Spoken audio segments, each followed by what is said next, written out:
ಒಳ್ಳೆಯ ಪೋಷಕರಾಗೋದು ಅಂದ್ರೆ ಏನು? ಅದು ಕೇವಲ ಮಕ್ಕಳನ್ನು ಬೆಳೆಸೋದಲ್ಲ, ಅವರ ಭವಿಷ್ಯನ ರೂಪಿಸುವ ಒಂದು ಅದ್ಭುತ ಕಲೆ. ನಿಮ್ ಪ್ರೀತಿ ಕೇವಲ ಮಾತುಗಳಲ್ಲಿರಬಾರ್ದು. ಅವರ ಚಿಕ್ಕ ಚಿಕ್ಕ ಮಾತುಗಳನ್ನ, ಅವರ ಭಾವನೆಗಳನ್ನ ಗಮನವಿಟ್ಟು ಕೇಳಿ. ಇದೇ ಅವರ ಆತ್ಮವಿಶ್ವಾಸದ ಅಡಿಪಾಯ. ಶಿಸ್ತು ಅಂದ್ರೆ ಶಿಕ್ಷೆ ಅಲ್ಲ, ಅದು ಅವರಿಗೆ ಒಂದು ಸುರಕ್ಷತೆಯ ಚೌಕಟ್ಟು. ಸ್ಪಷ್ಟವಾದ ನಿಯಮಗಳಿರ್ಲಿ, ಅದು ಅವರಿಗೆ ದಾರಿ ತೋರುವ ದೀಪದಂತೆ.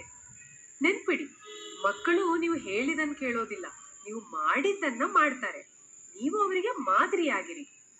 ಗೌರವ ಮತ್ತು ಪ್ರಾಮಾಣಿಕತೆ ನಿಮ್ಮ ನಡವಳಿಕೆಯಲ್ಲಿರ್ಲಿ. ಅವರಿಗೆ ಸ್ವಾತಂತ್ರ್ಯ ಕೊಡಿ, ಜೊತೆಗೆ ಚಿಕ್ಕ ಜವಾಬ್ದಾರಿಗಳನ್ನು ನೀಡಿ. ತಮ್ಮ ಕೋಣೆಯನ್ನ ಸ್ವಚ್ಛವಾಗಿಡೋದು, ಶಾಲಾ ಬ್ಯಾಗ್ ಸಿದ್ಧಪಡಿಸೋದು, ಇದು ಅವರನ್ನು ಸ್ವಾವಲಂಬಿಗಳನ್ನಾಗಿ ಮಾಡುತ್ತೆ. ಕೊನೆಯದಾಗಿ, ನಿಮ್ಮ ಗುರಿ ಒಬ್ಬ ಪರಿಪೂರ್ಣ ಮಗುವನ್ನ ಬೆಳೆಸೋದಲ್ಲ, ಬದಲಿಗೆ ಒಬ್ಬ ಒಳ್ಳೆಯ ಮನುಷ್ಯನನ್ನ ರೂಪಿಸೋದು. ಪ್ರೀತಿ, ಶಿಸ್ತು ಮತ್ತು ನಿಮ್ಮ ಆದರ್ಶದ ಸಮತೋಲನವೇ ಇದರ ರಹಸ್ಯ. ಪಾಲನೆ ಅನ್ನೋದು ಜೀವನ ಪೂರ್ತಿ ಉಳಿಯುವ ಒಂದು ಸುಂದರ ಬಾಂಧವ್ಯವನ್ನ ಕಟ್ಟುವ ಅದ್ಭುತ ಪಯಣ.